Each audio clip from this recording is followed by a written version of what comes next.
So I was made aware of this article through a group chat I have with my friends, and what I wanted to do in this video is talk about how to take articles like this and look at their authenticity and validate their claims that they make, because there seems to be a motif across a lot of journals of these extraordinary claims. 80% of Americans test positive for chemical found in Cheerios, Quaker Oats that may cause infertility, delayed puberty. That is incredibly damning. Let's validate this claim through this paper. So, okay, 4 to 5 Americans eat Cheetos and Quaker Oats are linked to infertility. So now they have this study from the Journal of Exposure Science and Environmental Epidemiology. So this journal is by the Nature Publishing Group. I have it pulled up here. This is one of the top journals in all of scientific research because it has a very high impact factor. And what that means is that, particularly from this journal, it is more likely to be read. And articles who are published in this have a very high validity. They are peer-reviewed. So another scientist has reviewed the claims of this group here. So what institution is publishing in here? If we click, we can look at the affiliations. It is by the Environmental Working Group from Washington, D.C. So this will tell us about their bias, if they do have one. Our mission is simple: to empower you with breakthrough research to make informed choices and live a healthy life. Oh, okay, that's good. That makes me feel good. They're looking out for the people. We work for you. We're not going anywhere. Wow, picture putting sunscreen on your skin knowing it has toxic chemicals in it. That's pretty terrifying. Envision biting into a carrot. No, it's tainted with pesticides.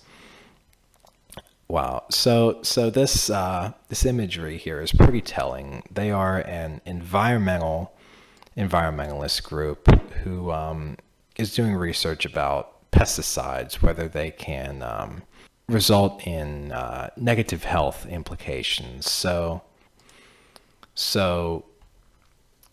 extraordinary claims require extraordinary evidence. And how you evaluate research is through looking at the data.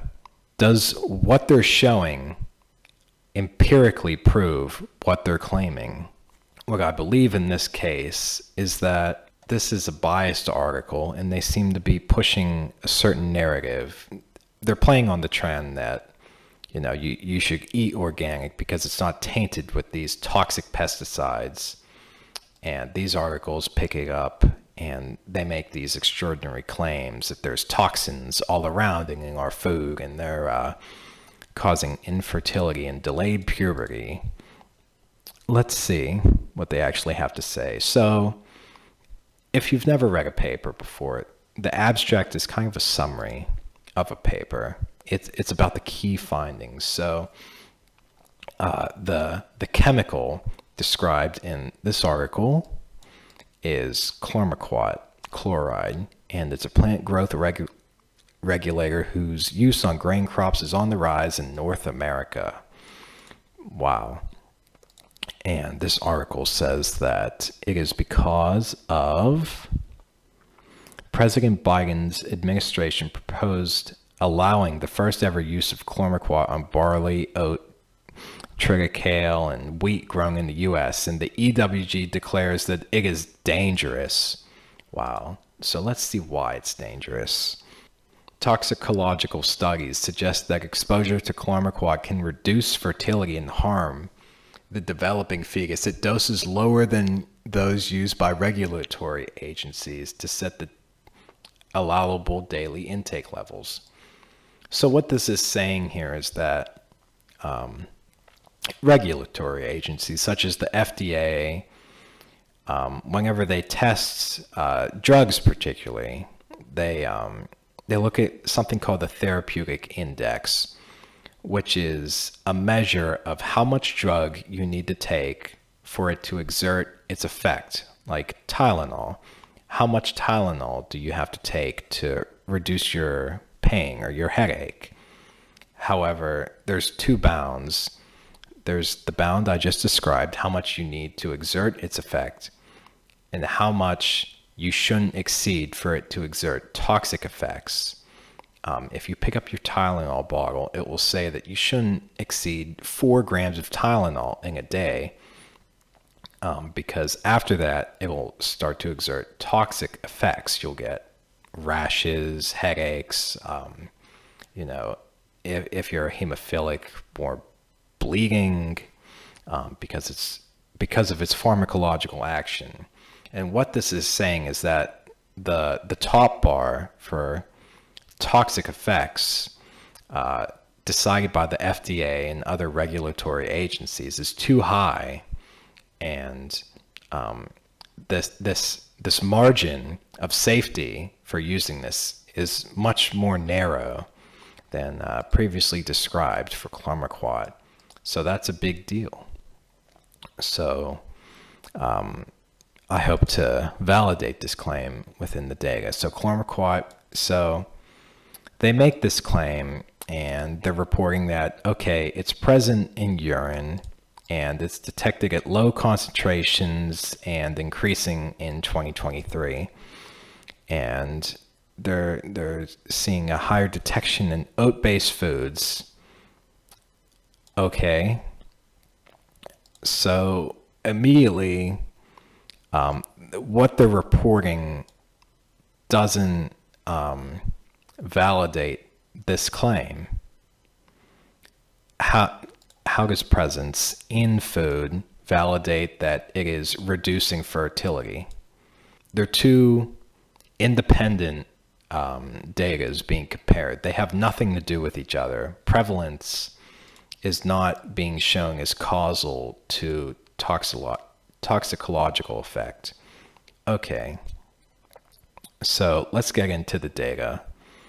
So how did they actually do this? So they collected 21 samples from pregnant women at the time of delivery in South Carolina. They collected 25 in Missouri, and 50 urine samples were collected from volunteers in Florida and purchased from BioIVT. Okay. So immediately these sample sizes are very low. A sample size in statistics is you have a population, which in this case would be all people in the United States. That's the claim made here. 80% of Americans. And they obviously didn't test every single person in America to make that claim.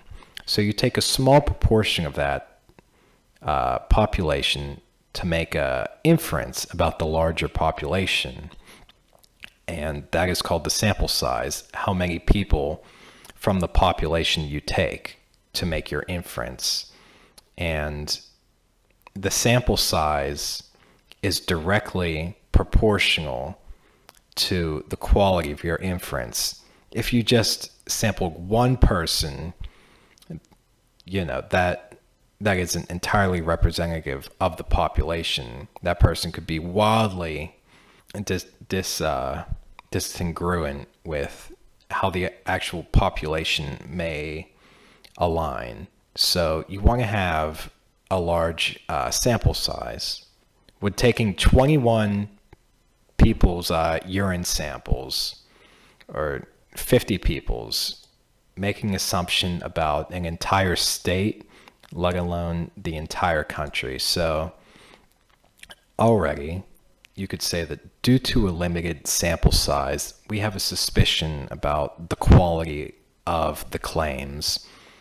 There is no way that 25 people's urine could make a larger assumption about a state or even the entire United States. Even still, the collection methods, they're not collected with the same considerations in mind. 21 are collected from pregnant women at the time of delivery. 25 were purchased, from volunteers, male and female in Maryland, and another are purchased from male and female volunteers. So already you have kind of this skew. What relation does this have to toxicity that they're claiming? So let's see what the data looks like. Table S1. Okay, female, Caucasian, age, collection year. Okay, chlormequat, nanomoles per liter. Okay, so already these are incredibly low values. A nanomole is it's a measure of concentration in their urine. So it would be like going from grams to milligrams. The difference between a gram and a milligram is by a factor of 1,000. And this is nano, which is 1 to the power of 10 to the negative 9th, which is 9 zeros in concentration. So, it's saying that these are incredibly toxic concentrations of chlormequat.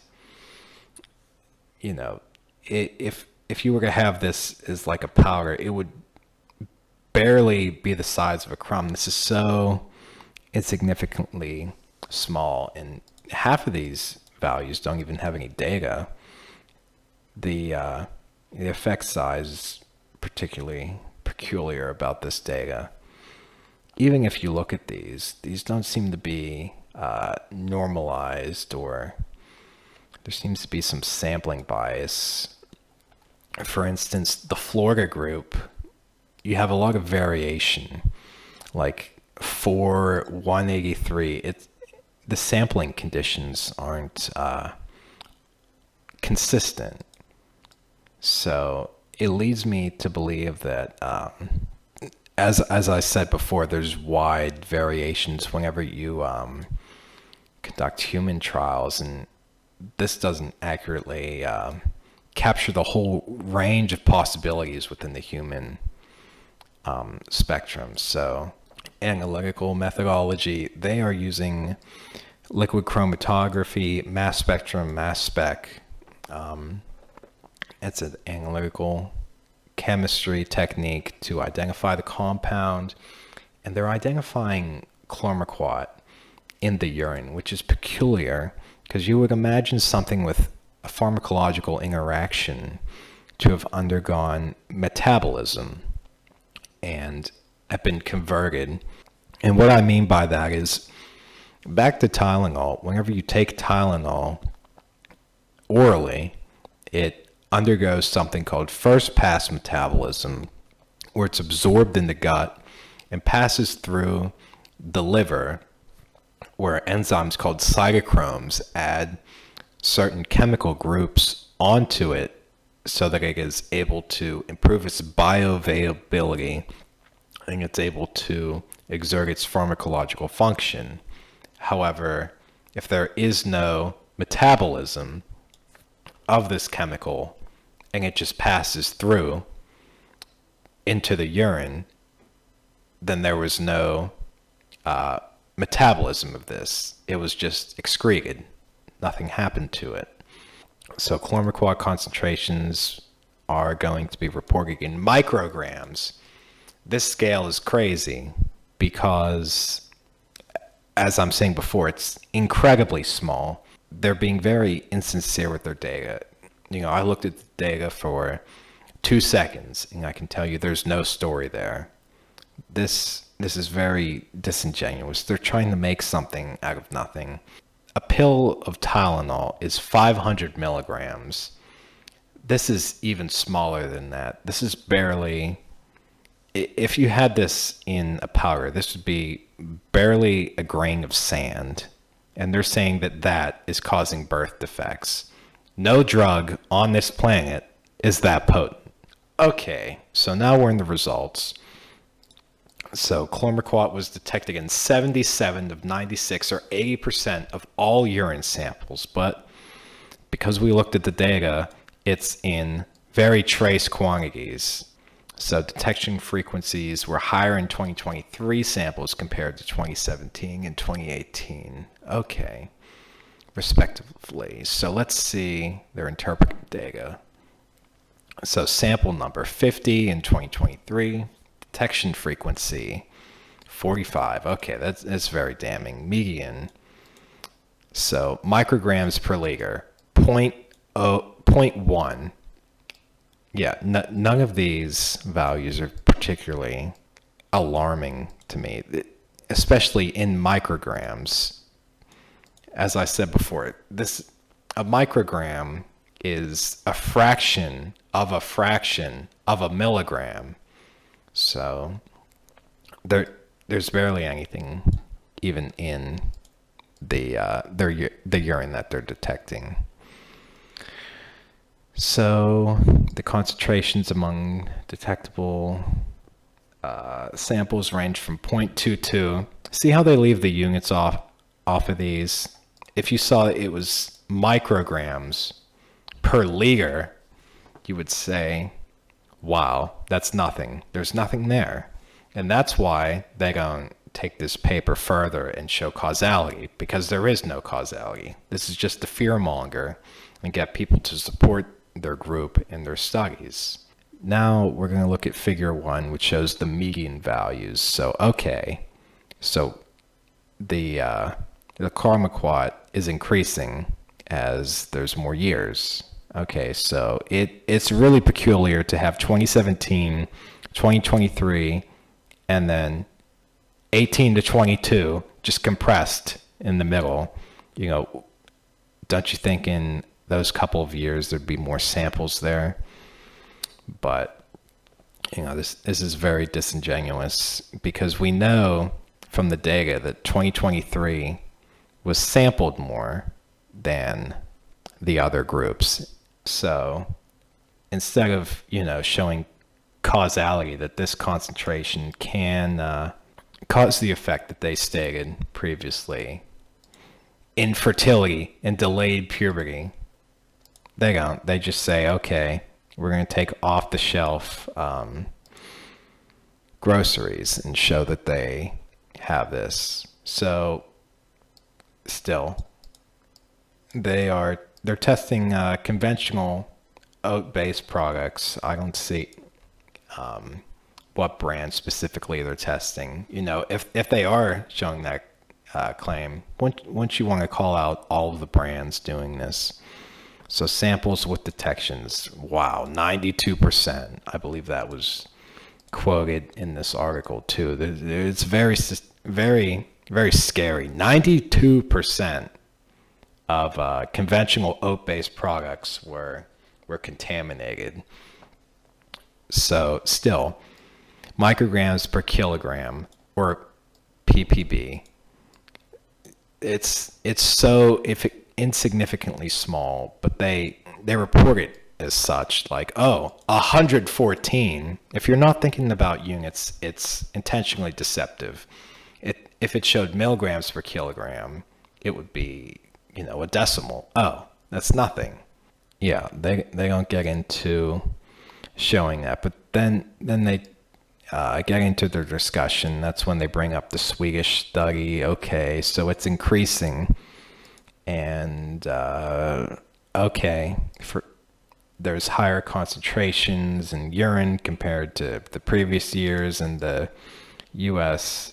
food supply due to EPA changes, and it's a lot of talking about the government and what they're doing, and exposure before 2018 was lower. Okay. Still, look at some of these concentrations. Nanograms per gram. That's so insignificant.